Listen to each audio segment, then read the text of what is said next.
데살로니가 후서 2장 13절 14절 우리 같이 한번 읽겠습니다. 시작. 주께서 사랑하시는 형제들아, 우리가 항상 너희에 관하여 마땅히 하나님께 감사할 것은 하나님이 처음부터 너희를 택하사 성령의 거룩하게 하심과 진리를 믿음으로 구원을 받게 하심이니, 이를 위하여 우리의 복음으로 너희를 부르사 우리 주 예수 그리스도의 영광을 얻게 하려 하심이니라. 아멘. 자, 저희가 오늘은 이제 소요리 문답 35문을 같이 한번 배워보겠습니다. 주보 안쪽에 소요리 문답 35문 있습니다. 35문. 자, 문을 읽겠습니다. 시작. 거룩하게 하심은 무엇입니까? 답. 시작.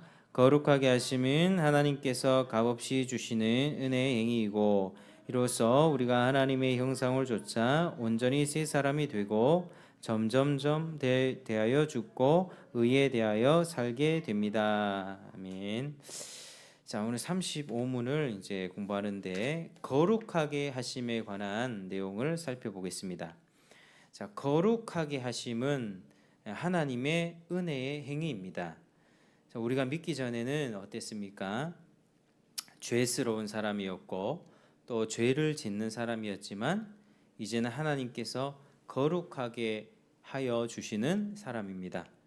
그래서 믿는 사람은 하나님께서 거룩하게 해 주십니다. 그런데 이 거룩하게 해 주시는 것이 하나님의 은혜다. 그래서 답에서 거룩하게 하심은 하나님께서 값없이 주시는 은혜의 행위이고, 이렇게 시작하는 것이죠. 하나님의 은혜라고 하는 점은 오늘 읽었던 구절에도 잘 나타납니다. 주께서 사랑하시는 형제들아, 우리가 항상 너희에 관하여 마땅히 하나님께 감사할 것은 하나님이 처음부터 너희를 택하사 성령의 거룩하게 하심과 진리를 믿음으로 구원을 받게 하심이니, 이렇게 말씀하고 있죠. 하나님이 택하셔서 성령의 거룩하게 하심과 진리를 믿음으로 구원받게 하셨다. 하나님의 이 역할, 하나님의 주도적인 역할이 참 강조가 되고 있습니다.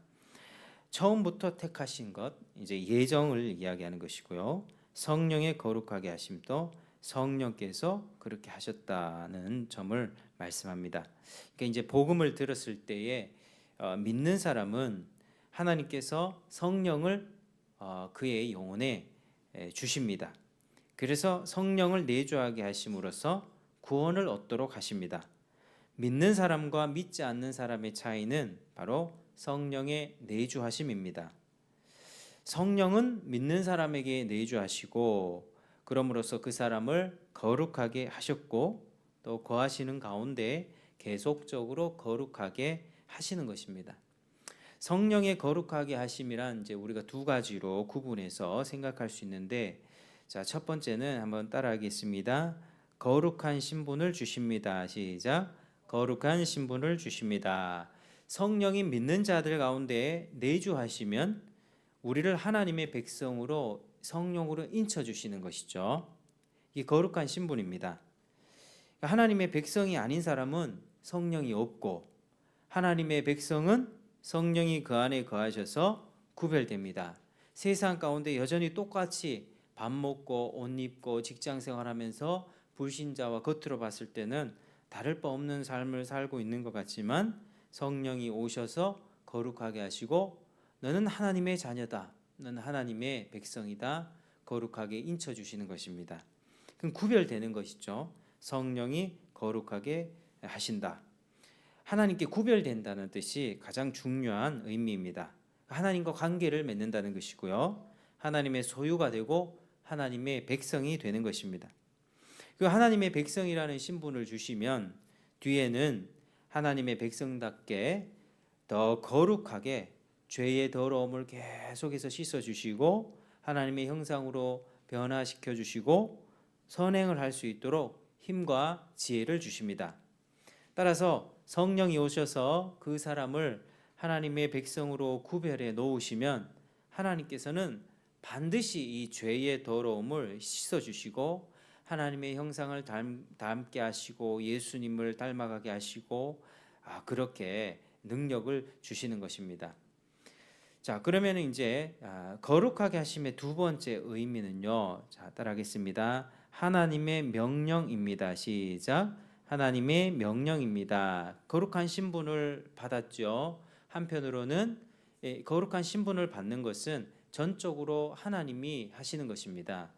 하나님이 주도적으로 하시는 것입니다. 우리가 스스로 하나님의 자녀됨, 하나님의 백성됨이라는 그런 타이틀, 호칭은 따낼 수 없습니다. 오직 믿음으로만 하나님이 허락해 주시는 선물입니다. 근데 한편으로 거룩하게 하심이라는 것은 한편으로 우리가 우리 편에서 노력해야 될, 애쓰고 힘써야 될 명령이라는 것입니다. 하나님의 은혜는 보통 거저 주시지만 그냥 받기만 하면 되는 것이지만 이 거룩하라는 명령도 같이 주시는 것이죠. 베드로전서 1장 16절에 내가 거룩하니 너희도 거룩할지어다. 이렇게 명령으로 우리에게 내리는 것이 거룩하게 하심입니다. 그래서 우리는 이제 거룩이 명령이라는 사실을 기억하고 거룩하게 살기 위해서 어떻게 살아야 되겠습니까? 열심을 내어야만 합니다. 자기는 아무 생각 없는데 성령께서 아무도 모르게 거룩하게 해주신다는 말이 아닙니다. 하나님은 우리로 하여금 의식적으로 노력하여 거룩하게 하시는 것입니다. 가만히 있는데 내가 이렇게 말과 행동과 태도가 갑자기 거룩해지는 게 아니고 자꾸 뭔가 부딪혀가면서 말씀의 조명을 받아가면서 내가 거룩하게 살아야지라는 의식이 깨어나고 기도하면 힘주시고 성령이 도와주시고 넘어졌지만 다시 한번 일어나고 회개하고 이 과정을 통해서 하나님께서는 거룩에 힘쓰도록 그렇게 하시는 것입니다. 하나님이 우리를 택하시고 우리에게 성령을 주시는 일을 우리는 어떻게 노력해서 할 수 없죠. 성령을 받는 것은요, 엄격하게 따지면 내 의식 밖의 일입니다. 내가 의식하기도 전에 주시는 것입니다. 우리 영혼이 복음으로 거듭나고 어느 순간 내가 회개하고 주님을 믿는다는 이 고백이 딱 나오는데 이것은 무엇이냐면 내 안에 이미 성령께서 중생케 하신 결과로서 회개와 믿음이 나오는 것입니다. 그러니까 회개하고 믿는다는 것은 이미 이 안에 우리의 내면에 성령이 거룩하게 하시고 하나님의 자녀로 거듭나게 해주시는 그 은혜가 있기 때문에 내가 의식하는 회개와 믿습니다라는 고백이 나오는 것입니다. 그래서 전적으로 은혜로 받는 것이고요. 자, 거룩한 신분을 받을 때 또 의식적으로 노력해서 거룩하게 살아야겠다 이런 그런 어떤 삶의 모습들이 굉장히 많죠. 데살로니가 4장 1절을 보면 그러므로 형제들아 우리가 끝으로 주 예수 안에서 너희에게 구하고 권면하노니 너희가 마땅히 어떻게 행하며 하나님을 기쁘시게 할 수 있을지를 우리에게 배웠으니 곧 너희가 행하는 바라 더욱 많이 힘쓰라 이렇게 얘기하면서 하나님의 뜻은 이것이니 너희의 거룩함이라 엄난을 버리고 뭐 이렇게 쭉쭉 말씀합니다. 힘쓸 때 거룩을 힘쓰라고 말하는데요. 그러면 사람은 어떻게 거룩하게 되는가? 우리 편에서 어떤 노력을 취해야 되는가? 바로 은혜의 방편을 통해서 할 수 있습니다. 가장 첫 번째 은혜의 방도는 따라하시겠습니다. 하나님의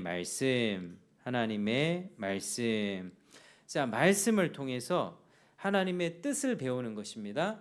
하나님의 뜻을 배우고 또 하나님의 생각도 배우고 그 뜻에 따라서 우리도 생각하는 것입니다. 그리고 그렇게 함으로써 우리의 모든 생활과 태도가 변화가 될 수 있습니다. 하나님의 말씀의 조명 없이 어떻게 거룩하겠습니까? 그 말씀이 이러이러하다는 것을 알려줬을 때 듣고 일단 머리로 깨달으면서 나는 지금 거룩하게 살지 못하는 거네. 나는 이 부분에서 너무 많이 넘어지는구나. 이걸 의식할 수 있죠. 근데 이제 간혹 이제 요즘에 좀 신비주의적인 뭐 경향을 이렇게 가지는 분들이 있는데 뭐 마음속에서 갑자기 무슨 뭐 내면에 빛이 임했다든지 뭐 갑자기 무슨 환상을 봤다든지 음성을 봤다든지 하는 그런 어떤 신앙의 모습들은, 물론 그런 경험들은 뭐 본인이 했으니까 뭐 있을 수 있겠지만 바른 방향은 아니다라고 하는 것입니다. 철저히 하나님이 기록된 말씀, 예수님이 사탄 마귀의 시험에 받을 때 어떻게 물리치셨습니까? 기록되었으되 기록되었으되 기록되었으되, 이 하나님의 말씀에 사람이 떡으로만 살 것이 아니요 하나님의 입으로부터 나오는 모든 말씀으로 살 것이니라. 이 신명기 말씀을 통해서 다 이겨내셨습니다. 그러니까 예수님의 시험을 이기는 그 장면을 보면서 신앙생활에 있어서 기록된 말씀을 우리가 공부하고 묵상하고 연구하고 또 우리 신앙의 선배들의 좋은 글들을 참고해서 바른 성경관을 가지고 내 머리로 생각으로 상황을 분별하고 그것들이 옳다 아니다, 이게 악이다 선이다 분별하는 것이 굉장히 중요합니다. 그래서 첫 번째 은혜의 방도는 하나님의 말씀입니다. 그래서 어떻게든 우리는 하나님의 말씀을 더 많이 배울 수 있는 기회가 있으면 더 배우고 또 잠잠히 묵상하는 것입니다. 시간과 장소를 좀 정해놓고 이 말씀을 비춰보면서 내 모습을 비춰보면서 하나님께서 지금 나에게 어떤 말씀을 주시는가 읽어보면서 고민하는 거죠. 직접적인 명령도 있을 것이고 구약의 어떤 왕들의 이야기나 이스라엘 백성들의 이야기를 통해서 주는 교훈을 우리가 뽑아낼 수도 있을 것입니다. 그래서 하나님 앞에 늘 말씀 읽을 때 하나님 좀 가르쳐 주십시오. 나에게 지금 필요한 말씀이 무엇인가? 저희도 이제 신학을 공부하고 성경을 읽다 보면 이렇게 지식적으로 읽을 때가 좀 있습니다. 이게 지식적으로 이렇게 정리하고 생각하고 하는데, 물론 그런 부분들이 필요하지만 이 지식으로 끝나서는 안 되고 그게 하나님의 마음을 아는 데까지 좀 이르는 것이 옳은 방향이죠. 그래서 하나님의 말씀을 통해서 하나님이 지금 나에게 어떤 말씀을 하고 계시고 나를 향하여 어떤 그런 명령을 하고 있는가, 교훈하시는 부분은 뭔가, 또 책망하시는 부분은 뭔가, 내 삶의 이런 부분 가운데 돌이켜야 되는 부분은 어떤 부분인가, 우리 하나님께서는 말씀을 통해서 인도해 주십니다. 기록된 말씀을 우리가 잘 읽는 것이 중요한 것입니다. 자, 두 번째 방도는 바로 기도입니다. 첫 번째 하나님 말씀이고 두 번째는 기도입니다. 기도는요, 하나님의 말씀을 우리가 진짜 성령의 조명 아래에서 하나님의 말씀을 받으면 기도는 자연히 따라오게 됩니다. 왜냐하면 하나님의 거룩하심이 이러하다라는 것을 딱 알려주셨는데 우리의 모습은 어떠합니까? 거기에 비춰봐서 내가 거룩하지 못하구나, 내가 이런 부분에서 부족하구나 자꾸 알게 되는 것이죠. 그리고 하나님이 나에게 그걸 주시지 않으면 그것이 채워지지 못한다는 것을 깨달으니까 기도하게 되는 것입니다. 여러분, 기도는요, 우리 주변에 또 우리 어르신들 참 지금 또 생각해 보면 어렸을 적에 기도의 용사들이 교회에 참 많이 계셨습니다. 이렇게 눈물 흘리면서 예배당 앞에서 이렇게 눈물 흘려가지고 뭐 얼룩져 있고 뭐 그런 모습들을 어릴 때부터 이렇게 할머니 권사님들 참 많이 보고 자랐는데요. 그 기도의 용사들의 사실 삶을 보면 그분들이 내가 기도의 용사가 돼야지, 사실은 자기 의지와 결단으로 그렇게 된 것이라기보다 삶의 과정이 너무 어렵고 괴롭고 힘들고, 그런데 그 과정에서도 하나님의 말씀을 순종하기 위해서 막 예전에 막 뭐 시집살이 하는 뭐 며느리가 너무 고통 당하는데 근데 하나님 말씀대로 살기 위해서 기도하다가 어느 순간 보니까 그렇게 기도의 용사가 된 겁니다. 그러니까 이제 기도라고 하는 것은 하나님의 말씀을 무시하지 않는 거예요. 하나님의 거룩하신 그 명령을 내가 딱 받고 이 명령 따라 내가 살아가야 되는데 도저히 내 힘으로는 안 되는 것입니다. 도저히 내 힘으로 어떻게 하나님이 요구하시는 수준은 나를 부인하고 자기 십자가를 지고 쫓아오라고 하는데 좁은 문 오라고 하는데 우리의 본성은 어떻습니까? 게으릅니다. 넓은 길 가기를 좋아합니다. 그리고 힘들게 가길 원하지 않고 편하게 가길 원합니다. 대가를 지불하고 희생하고 가기보다 그냥 쉽게 가는 게 좋은 게 아닌가. 그냥 좋은 게 좋은 거지. 요즘에 이런 식의 사고방식들이 참 많이 있는데 참 그게 아니라는 거죠. 근데 주님의 그 말씀을 딱 받게 되는 순간 우리는 기도하게 됩니다. 하나님, 제가 하나님의 자녀답게 살고 싶은데 도무지 지혜와 힘이 부족합니다. 도와주십시오. 여러분, 이렇게 기도하는 여러분 되길 바랍니다. 지혜가 부족하다고 생각하면 지혜를 구하십시오. 용기가 부족하면 하나님 용기를 주십시오. 내 안에 혈기가 많다면 하나님 내 안에 온유함을 허락해 주십시오. 조급하고 참지 못하다면 하나님 인내할 수 있는 성품을 허락해 주십시오. 또 마음이 좁으면 하나님 좀 넓은 마음을 허락해 주십시오. 어떤 부분에서 하나님이 원하시는 그 삶의 수준으로 우리는 죽기 전까지 계속 가야만 됩니다. 주님이 너 됐다, 오너라 부르시기 전까지는 계속 거룩한 삶을 향해서 우리가 열심히 노력하고 살아야만 합니다. 노력한다고 내가 다 되는 것 아닙니다. 하나님이 조명해 주시고 이끌어 가실 때 내가 그 손을 붙잡고 같이 쫓아가는 것입니다. 하나님이 섭리 가운데 모든 상황들을 가장 최상으로 인도해 주십니다. 그게 우리 하나님이 선하시기 때문에 내가 태어나는 건 내가 결정했습니까? 나의 외모와 나의 어떤 키와 나의 부모 내가 선택한 게 아무도 없죠. 우리는 처음부터 다 선물로 받은 것입니다. 모든 것을 다 받은 것입니다.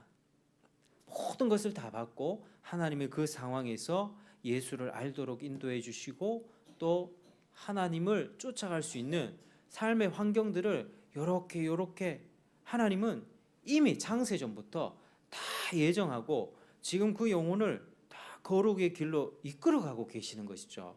그래서 어떠한 경우라도 우리는 하나님 앞에 원망불평하거나 감사치 못하는 그런 마음을 버려야만 합니다. 내가 현재 생활하고 있는 이 가족 관계, 이 부부 관계, 부모 자식 관계, 내가 지금 태어난 대한민국의 현실, 이런 모든 나에게 내가 선택하지 않았지만 나에게 수동형으로 주어진 나의 모든 환경들은 다 하나님이 나의 거룩을 위해서 지금 세팅해 놓으신 것입니다. 그래서 하나님 앞에 그 상황에서 기도하고, 근데 그걸 내가 뛰쳐나가면 안 되는 것이죠. 하나님이 그 상황에서 분명히 주는 메시지가 있습니다. 오전에도 말씀드렸지만 야곱이 에서를 만나러 갈 때에 하나님 앞에 에서 형님 때문에 너무 괴로운 것입니다. 죽을 것 같은 에서가 복수하려고 지금 장정 400을 데리고 오는데 어떡합니까? 야곱은 지금 자기의 그 아내와 자식들 또 많은 때를 이뤄서 재산도 많아졌고 돌아가고 있는 중인데 이 에서의 마음을 풀지 않으면 자기는 다 죽는 거예요. 그것도 자기 혼자만 또 도망가기는 뭐하죠? 사랑하는 또 아내와 자식들이 있는데 하나님이 그 밤새 기도하게 하시면서 이 상황을 벗어나게 하는 것이 아니라 그 상황에 두면서 야곱을 기도하게 하셨고 계속 기도하게 하시는 가운데 야곱의 환도뼈를 쳐버리셨죠. 엉덩이뼈 도망 못 가도록 묶어두신 것입니다. 야곱은 비겁한 사람이었기 때문에 야곱을 보면 참 우리에게 소망이 있습니다. 나의 비겁함을 보면서 나의 비열함을 보면서 야곱도 그랬구나. 그 대신 야곱은 고생을 좀 많이 했습니다.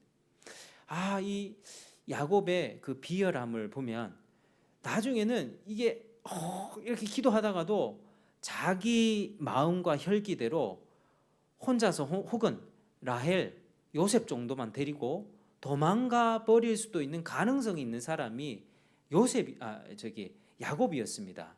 그러니까 하나님은 그 야곱을 그 상황에서 두시고 도망갈 수 있는 모든 환경을 차단해 버리신 거죠. 도망갈래야 다리가 저려서 못 갔습니다. 그 상황을 마주하게 하셨고 끝까지 기도하게 하셨고, 하나님이 기도하셨을 때 에서와 극적으로 화해하게 하시고, 그리고 자기가 과거에 잘못했던 거 넙죽 절하면서 형님, 내가 하나님의 얼굴을 보니까 하나님의 얼굴을 뵙는 것 같습니다 라고 하는 그런 진실한 사과를 할 수가 있었던 것입니다. 그래서 우리가 괴롭고 힘들 때 그 상황을 뛰쳐나가면 안 됩니다.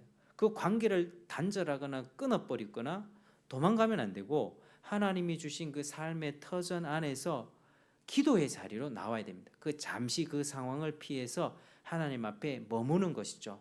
기도하다 보면 상황은 바뀌지는 않는 것 같아요. 상황이 전혀 바뀌지 않고 하나님을 일하시지 않는 것 같고, 내 마음은 조급하고 답답하고, 더 혈기는 그 상황을 생각하면 자꾸 혈기는 올라오고, 어떻게 할 수 없는 이 마음 때문에 자꾸 괴롭습니다.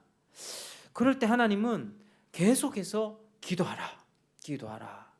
하나님께서는 그걸 통해서 초청해 주신 거죠. 내가 선하다는 사실을 네가 믿고 있느냐?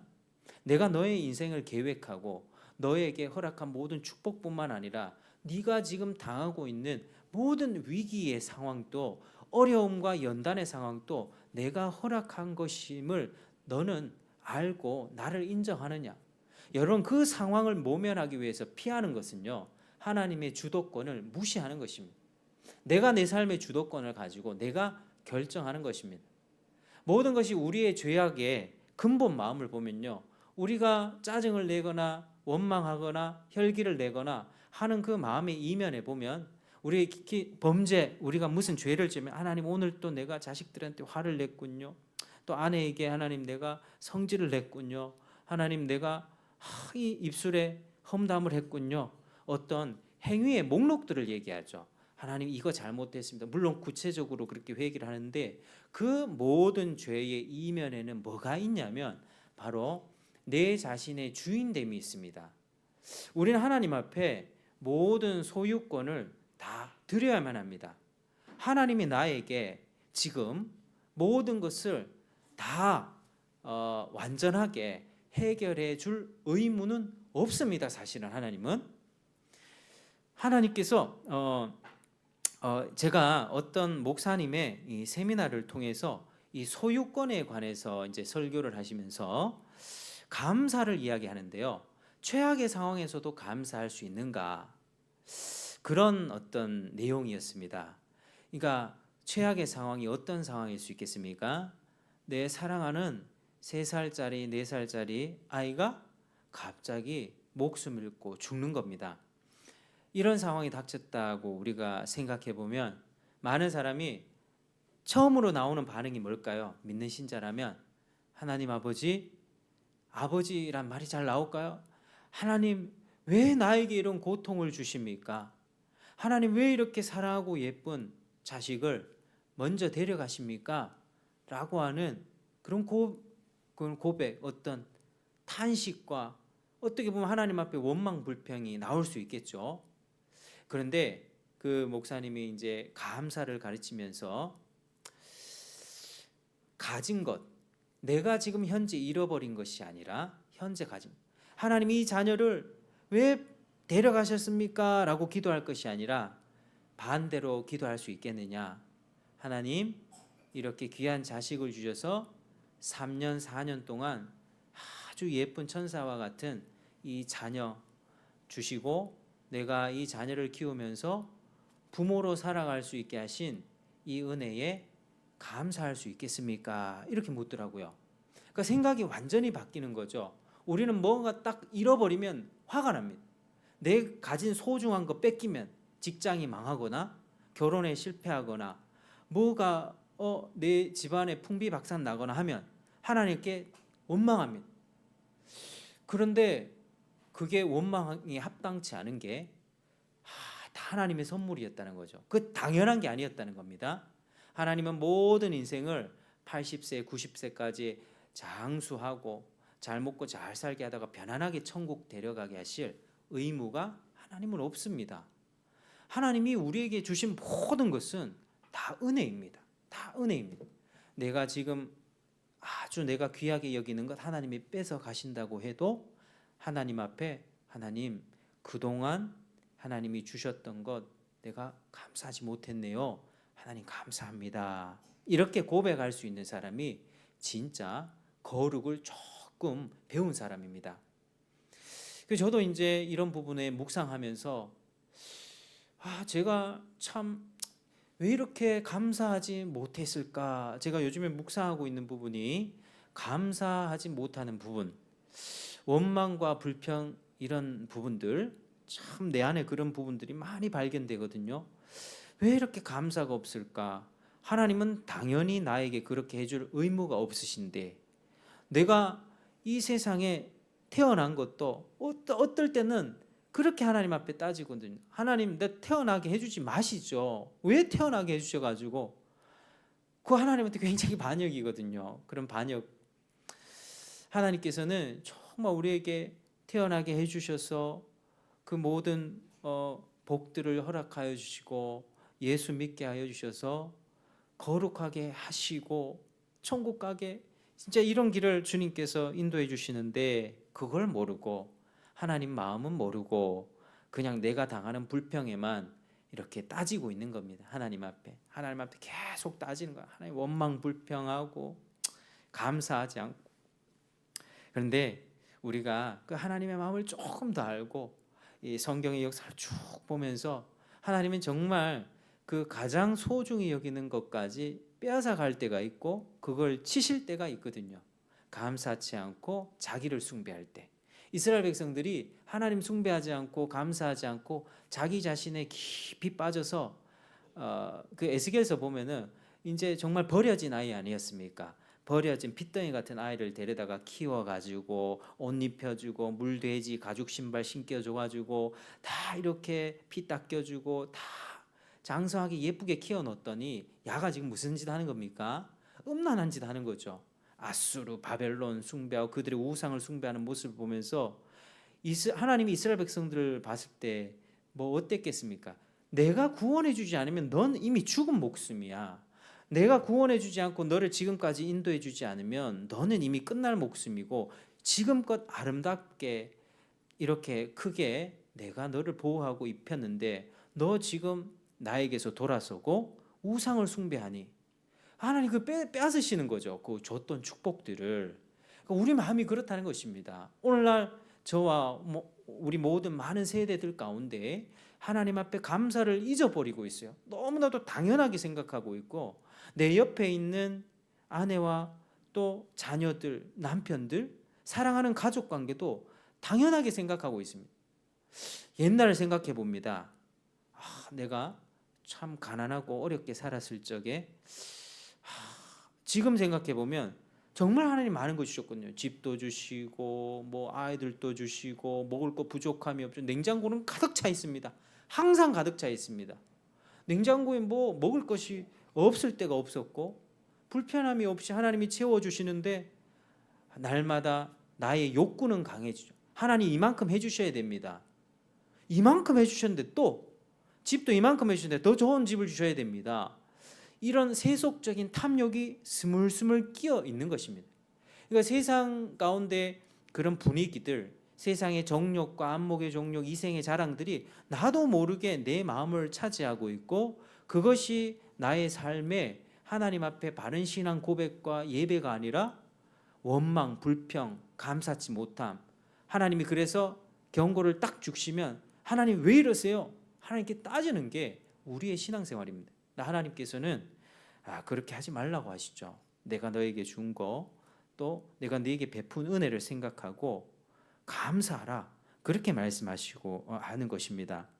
우리는요 하나님의 거룩 말씀을 머리로 알지만 삶으로 잘 살아내지 못할 때가 많습니다. 왜냐하면 우리 자신이 너무 강하기 때문이에요. 내 자신을 숭배하기 때문입니다. 버럭 화를 내는 그 이면에는요 자기 자아에 대한 자기를 보호하려고 하고 자기 사랑, 왜곡된 자기 사랑, 자기 보호라고 하는 그런 벽이 딱 쳐져 있기 때문에 화가 나는 것입니다. 그게 우상숭배, 우상숭배. 그러니까 우리는 근본적으로 하나님 이거 잘못했고요, 저거 잘못했고요, 이거 잘못했고요, 구체적으로 회개하면서도 그 근본적인 죄, 하나님 내가 내 삶의 주인이었습니다. 하나님 내가 하나님 인정하지 않았습니다. 내가 내 삶의 내 자아를 우상숭배했습니다. 거기서부터 모든 죄악의 열매들을 맺으면서 탐욕을 부리고 감사하지 않고 원망불평하며 살았습니다라고 우리가 고백해야 되는 것이죠. 여러분 자주 실패를 겪죠. 저 또한 실패를 겪고 자빠질 때가 굉장히 많습니다. 근데 그럴 때 하나님은 뭐라고 하십니까? 기도하라. 하나님은 우리를 버리지 않습니다. 그래서 그런 상황에 딱 두시고 기도하라. 여러분 기도하러 나오시길 바랍니다. 집에서는 잘 안 되거든요. 시간과 장소를 정해놓고 기도하러 나오셔야 됩니다. 그래서 하나님 앞에 기도할 때 하나님이 상황을 바꿔주시기보다 내 마음을 바꿔주신 것, 야곱의 환도뼈를 치신 것처럼 기도의 자리에서 나의 그 못난 자, 왜곡된 자를 하나님께서 하나씩 깨뜨려 가시는 것이더라고요. 그러니까 이 과정에서 우리가 기도로 이 상황을 자기 의와 자기 우상 숭배를 돌파하지 못하면 끊임없이 그 상황은 반복될 겁니다. 근데 하나님께서 기회 주실 때 하나님께서 딱 기도하라는 상황 주시고 네 자기 의를 꺾어야 돼. 하나님 그렇게 말씀하실 때 아멘하고 기도하고 은혜 받아서 돌파하면 너무 좋을 텐데 인간이 너무 어리석잖아요. 너무 바보 같잖아요. 그래서 참 고난과 연단을 많이 받는 것 같습니다. 우리가 낮은 자리로 이렇게 하나님께서 이끄실 때에는 하늘을 쳐다보라는 뜻입니다. 하늘의 능력을 구하라. 네가 지금 그 상황 가운데 네가 뭘 할 수 있겠느냐? 너는 원래 그런 죄를 가지고 살던 존재였어라고 하는 걸 가르쳐 주시는 것입니다. 그래서 하나님은 신자가 가난한 심령으로 기도할 때 들어주십니다. 하나님 나는 저 사람처럼 11조 많이 바쳤고요. 또 교회 예배 빠진 적이 없고요. 새벽 예배 보셨죠? 새벽 예배 지각도 한 번도 안 했습니다. 내가 이때까지 살면서 100% 살았습니다. 이렇게 기도하는 기도 주님이 안 받으십니다. 우리 마음이 가난해지고 낮아지고 주위를 둘러봐도 나를 구원해 줄 사람은 없고 어디서 나를 도와줄 수 있을까? 이리저리 둘러봐도 오직 하나님밖에 보이지 않는 한 줄기 빛 하늘로 쳐다보면서 하나님만이 나의 도움이십니다. 하나님만 나의 영혼아 잠잠히 너희 하나님만 바라라. 구원이 그에게서 남이로다. 라는 시편 기자의 고백들, 시편들을 좀 읽어보십시오. 그런 고난의 상황에서 다윗이나 그런 저자들이 얼마나 하나님 한 분만을 바라면서 그렇게 기도하고 있습니까? 우리가 가난한 심령으로 하나님의 말씀을 살아내기 위해서 기도할 때 더 거룩하게 변화될 수 있습니다. 성령 하나님의 오늘 일하심의 두 가지 측면을 반드시 기억하시길 바랍니다. 주권적으로 우리를 거룩하게 하시고 우리 편에서 거룩을 위해 노력해야 된다. 하나님은 우리에게 소원을 두고 행하십니다. 가만히 거룩으로 안 간다 그랬죠? 소원을 두십니다. 상황도 세팅해 두십니다. 이런 일 일어나게 하시고 저런 일 겪게 하시면서 내가 이렇게 살지 말아야지. 이런 소원을 갖게 하시면서 하나님이 내 삶을 바꾸도록 역사하십니다. 내게 있는 고질적인 죄와 악의 습관들, 여러분 어느 부분에서 어떤 때 자꾸 넘어지고 그게 자꾸 내 안에 쓴뿌리와 옛사람이 반복적으로 튀어나옵니까? 그거를 끊어내게 하기 위해서 하나님이 지금 그러한 연단의 상황으로 인도해 주시고 소원을 주십니다. 기도의 자리로 이끌어 주십니다. 그런 소원과 감동이 있을 때 그걸 나중에 해야지 밀쳐내지 마시고 즉각적으로 기도의 자리에 나오는 우리 여러분들 되시길 바랍니다. 주님의 초청입니다. 거룩하게 만드시려는 주님이 거룩으로 부르고 계십니다. 편하게 하나님 나라 갈 방법이 없습니다. 본성은 편하게 가고 싶죠. 저 편하게 가고 싶은데요. 편하게 하나님이 편하게 가도록 그렇게 안 하십니다. 왜요? 내가 얼마나 죄인됨을 보여주시고 괴로운 과정을 통해서 납작 엎드리게 하시는 거예요. 그 과정을 통과해야만 하나님의 손에 이끌려서 세상과 나는 간곳 없고 구속한 주만 보이도다, 이런 고백이 나올 수 있게 되는 것입니다. 여러분, 여러분의 상황들이, 각자의 상황들이 어떠한지는 저는 다 알지 못합니다. 그러나 하나님이 분명히 그렇게 거룩으로 이끌기 위해서 세팅해 주신 그런 환경들과 어려움들이 있을 것입니다. 하나님 말씀을 붙잡으시길 축복합니다. 그리고 기도의 자리에 나오셔서 시간을 정해놓고 하나님 앞에 기도하시길 바랍니다. 하나님이 그럴 때 능력을 주실 것입니다. 우리의 옛사람 옛자가 튀어나올 때는 죄를 회개하고 그것이 나의 우상 숭배임을 고백하십시오. 그리고 죄를 십자가에 다시 못 박으십시오. 그것 가지고 죄책감에 빠져서 그렇게 깊이 빠져 있지 마십시오. 그런다고 해결될 게 없습니다.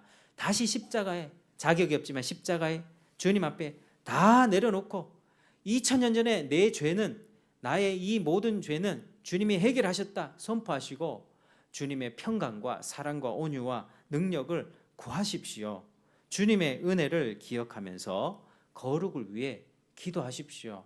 그러면 하나님께서 분명 선한 결과를 지금 예비해 두고 계실 것입니다.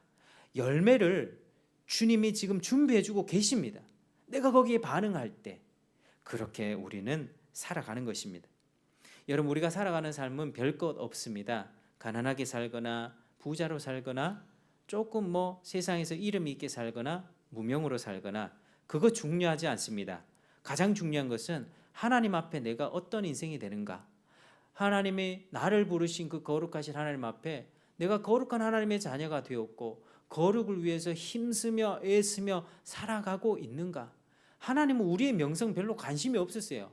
우리가 대통령 자리에 있다가 땅바닥으로 끌어내려 가지고 아주 비천하게 됐고 그런 거 하나님 별로 신경 안 쓰세요. 우리는 내 이름이 신경 너무 많이 쓰죠. 내가 부끄러움 당하고 수치당하는 것 신경 많이 쓰지만 우리 하나님은 자신의 영광과 자신의 이름을 위해서 일하십니다. 우리가 부끄러워지고 낮아지는 게 하나님의 영광에, 하나님의 이름이 높아지는 것에 도움이 된다면 하나님은 과감하게 그렇게 하신다는 것입니다. 므낫세 왕 보십시오. 므낫세는 유다의 왕인데 아주 악한 왕이었죠. 그가 왕으로 있다가 죄를 많이 지으니까 하나님의 므낫세를 왕에서 이끌어내셨습니다. 적국에 가서 포로로 생활하게 하셨습니다. 아주 비참한 포로로. 근데 거기서 므낫세가 어떻게 합니까? 회개했습니다. 회개했을 때 하나님이 므낫세를 다시 왕의 자리로 앉혀주셨습니다. 이게 하나님의 역사입니다. 자기의 이름을 위하여 우리를 의의 길로 인도하시고 자기의 이름과 자기의 영광을 위해서 우리의 이름을 높이기도 하고 우리의 이름을 낮추시기도 합니다. 그 하나님을 우리가 믿고 살아가는 것이 가장 복된 인생이고, 그러니까 우리는 우리 입장에서 내 이름과 내 명성과 나의 명예, 내 현재 처지를 생각할 것이 아니라 하나님의 영광을 생각해야만 합니다. 하나님의 이름, 내가 낮아지고 가난해지고 깨지는 것이 주님의 영광에 도움이 되고 그것이 나로 인하여서 기도하게 만든다면 하나님은 그렇게 하십니다. 조롱을 당하게 하시고 굴욕을 당하게 하십니다. 예수님이 그러함으로 예수님이 굴욕당하는 것이 하나님 마음의 기쁨이었겠습니까? 사랑하는 성자를 죽인다는 것이 그게 하나님 마음에 그게 어떤 즐거움이 있었겠습니까? 우리 하나님이 마음이 아프셨단 말이에요. 그래서 흑암을 하나님이 임하게 하신 것입니다. 아예 햇볕과 모든 불빛을 다 닫고 예수님이 십자가 달리실 때 3시간 동안 완전히 세상을 깜깜하게 전원을 다 꺼버리신 것이죠. 하나님 마음이 그랬다는 것입니다.